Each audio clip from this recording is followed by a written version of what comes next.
you can see.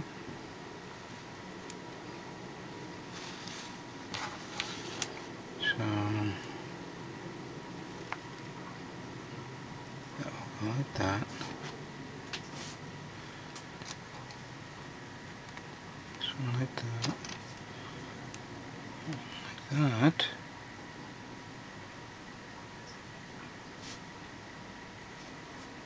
Interesting. Each digit is the same thing. The only difference is these parts, which will determine what's bigger and what's smaller. And then we put that here.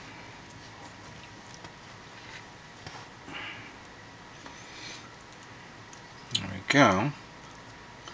But we're not done yet.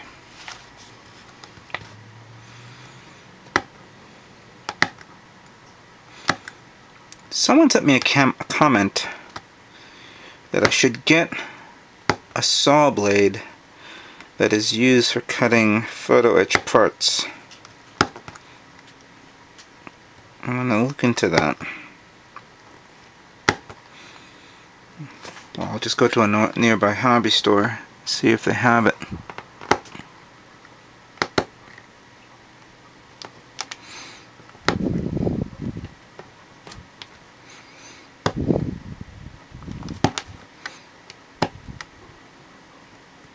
There we go. Let's start with the next one now.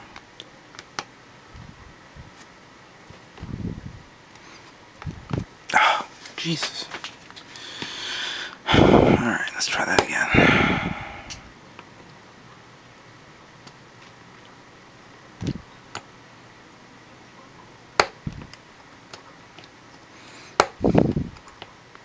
There we go.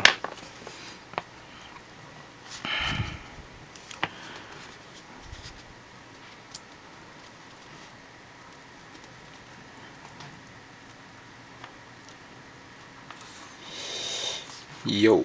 Okay. I'm going to give you a little tip on how to cut out the armor parts and not scratching it up. Many people like to do this. They like to cut from here on, and you know, sometimes it works, sometimes it doesn't. What I'm going to do is I'm going to cut away from it like that.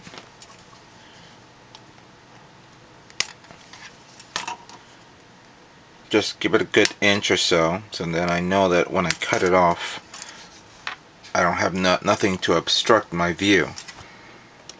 And we're just going to cut this part here, cut this part there, that one over here. As you can see here, I cut parts of the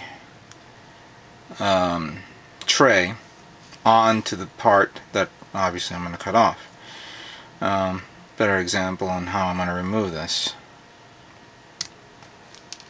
Try to keep it as close to the armor as possible without leaving any residue or any leftover plastic.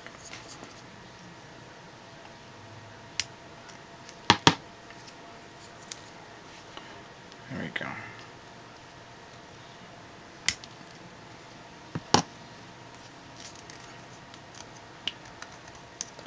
Now, I use the knife a bit to carefully remove the excess plastic. Try not to dig deep. You'll ruin it a bit. Yeah. Obviously you want to make sure that it's nice and smooth. Now there's some scarring here. So I can either do one of two things. I can either use this, sand it down, and leave it the way it is. As a matter of fact, I have a part right here that I did sand it down, and as you can see, even though it's nice and smooth, I still have that leftover notch there.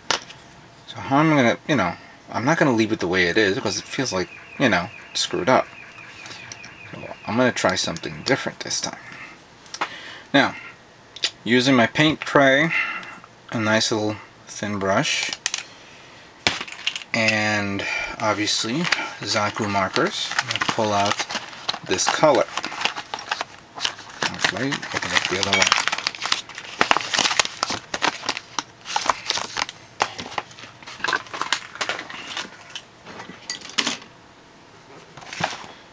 Now, this thing has been sitting here for quite some time, so I want to shake it up a bit.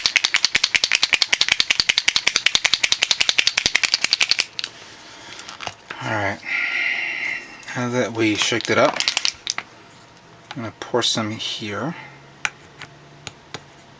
Just as you can see, I just hit it once and it came out quickly. So pretty much this amount will be good for now. Maybe I'll do another one. Mix it up a bit.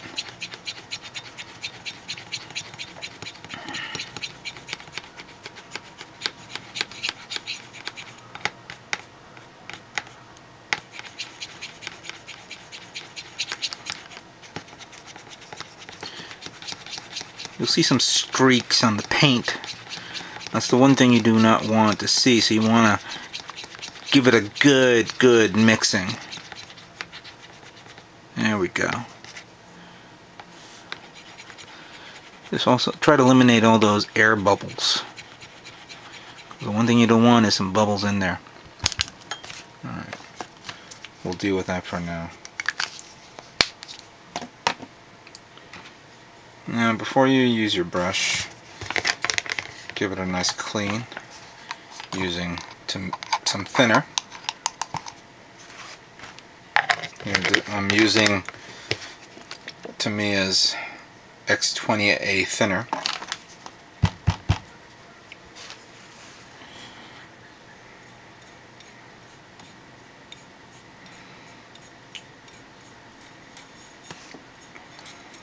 Still give it a good mix.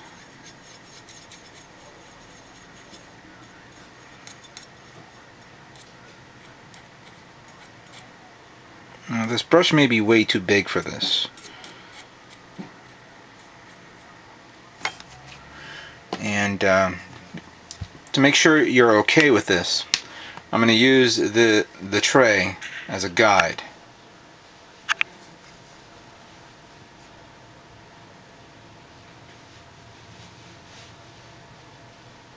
As you can see, the air bubbles are forming here. And as you can see, the paint is the same paint that is on the plastic.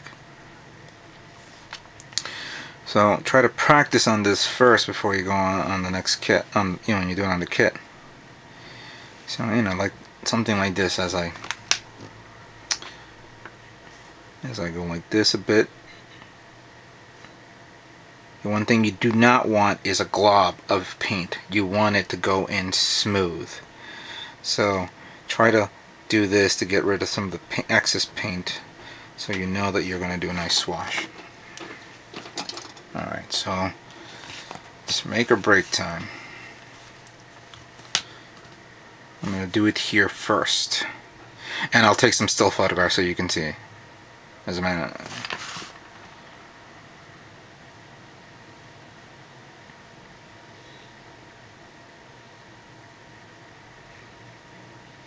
Okay, that came out okay, but that's pretty much not as visible as you guys can see. So I'm going to do it this side and see what it comes out with.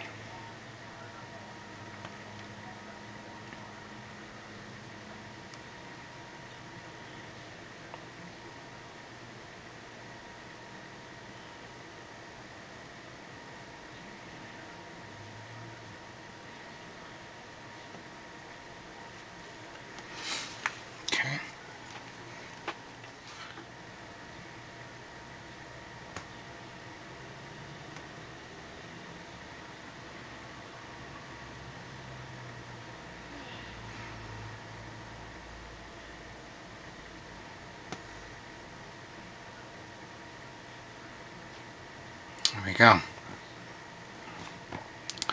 Looks pretty good.